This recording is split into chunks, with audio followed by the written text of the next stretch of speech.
আচ্ছা, এখন প্রায় বাজে 2টো। আমি এখন রান্নাঘরে ঢুকলাম সমস্ত কাজকর্ম সেরে।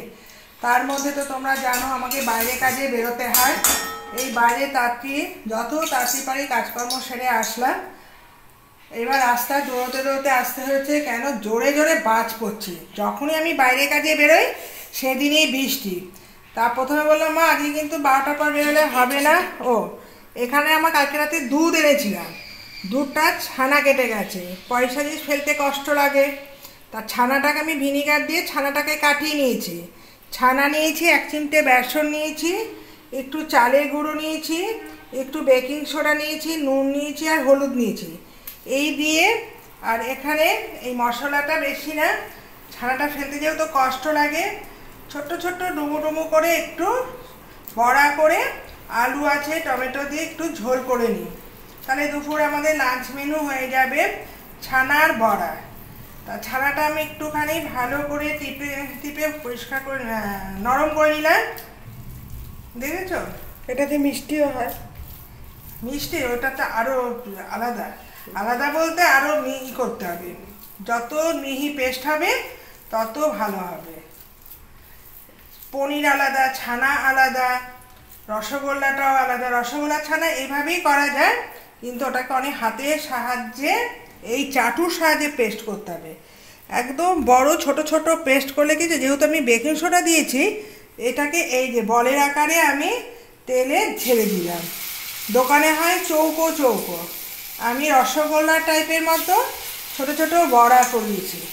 কোনো জিনিস কিন্তু ফেলা যায় না যদি রান্নার কায়দা জানে।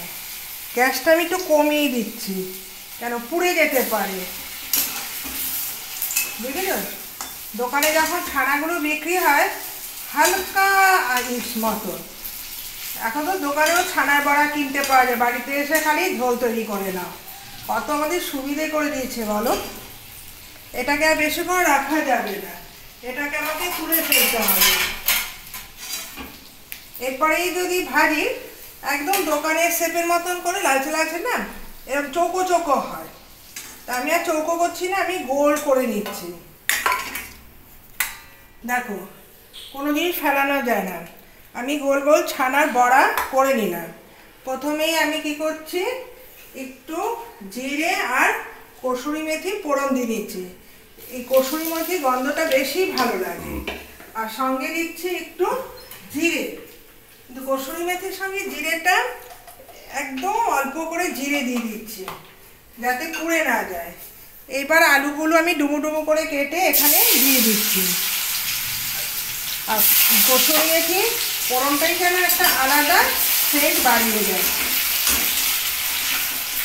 এটাকে একটু হালকা তেলে, রান্নাটাকে আমি করছি সাদা তেল, কেননা যেহেতু বড়াটা আমি সাদা তেলে করছি, আর এখন সর্ষে তেলের থেকে কিন্তু সাদা তেলে খাওয়াটা উপকার বেশি।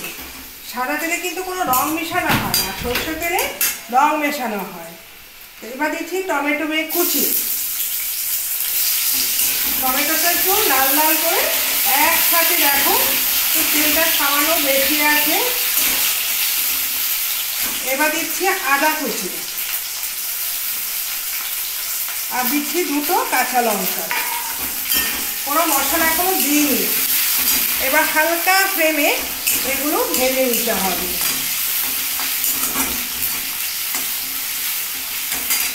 এবার আমি একটা একটা করে মশলাগুলো দিয়ে নিই। যেহেতু আমি হলুদ দিইনি, ফার্স্টে হলুদ দিচ্ছি, বুঝতে পারছো কেমন নেট যাচ্ছে। এবার মনে হচ্ছে পুজোতেই ভাসাবে। এবার চিনিটা দিয়ে দিলাম, চিনিটা একটু মিষ্টি মিষ্টি বেশি ভালো লাগে। আর দিচ্ছি নুন, নুনটাও দিয়ে দিচ্ছি।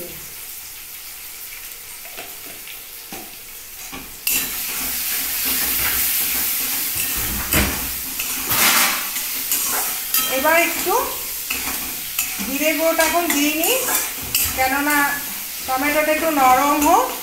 আদা, টমেটো, আলুটা দেখো কালারটাও সুন্দর। চিনিটা দিলে এখন আর জিরে তেজপাতাও ফোড়ন দিতে হবে না, দেখেছো কিরকম তেল ছেড়ে এসেছে। এটা দিয়ে আমার ছানার বড়াটা হয়ে যাবে, মাখো মাখো ঝোল হবে। জিরেটা এতটা লাগবে না, অল্প একটু জিরে গুঁড়ো দিয়ে দিচ্ছি, যেহেতু এখানে আমি কোনো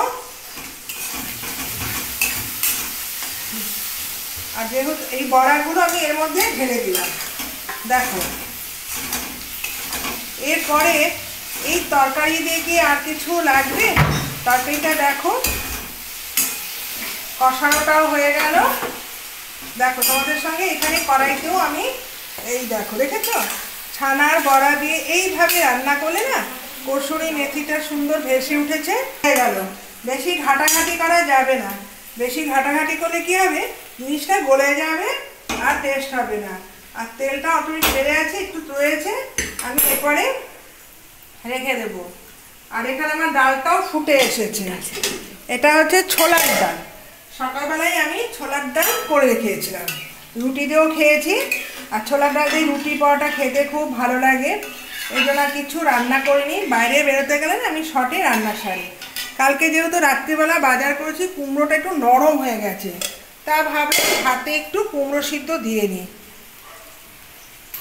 আর সামনে যত পুজো এগিয়ে আসছে, বৃষ্টি, কালকে মহালয়া দিন সকাল তো ভালোই বৃষ্টি হলো, সারাদিন বৃষ্টি হয়নি। আজকে আবার খবর দেখলাম না আজকে দুপুরের পর বৃষ্টি আছে, সন্ধ্যার দিকেও বৃষ্টি আছে। কি অবস্থা বলো, যারা দোকান দিয়ে বসে তাদের হচ্ছে সবচেয়ে বেশি কষ্টদায়ক। আমরা তো উপলক্ষ, আমাদের তো কিছু করার নেই, কিন্তু প্রত্যেককে এত দিক কাউকে আর ছাড়ছে না।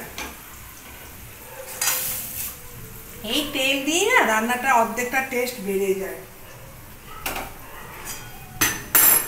আর কি বলবো, আমি অবশ্য পুজোর জামা কাপড়ও কিনি না, এই জন্য আমাকে বলে কি তুমি তো পুজোর জামা কেনো না।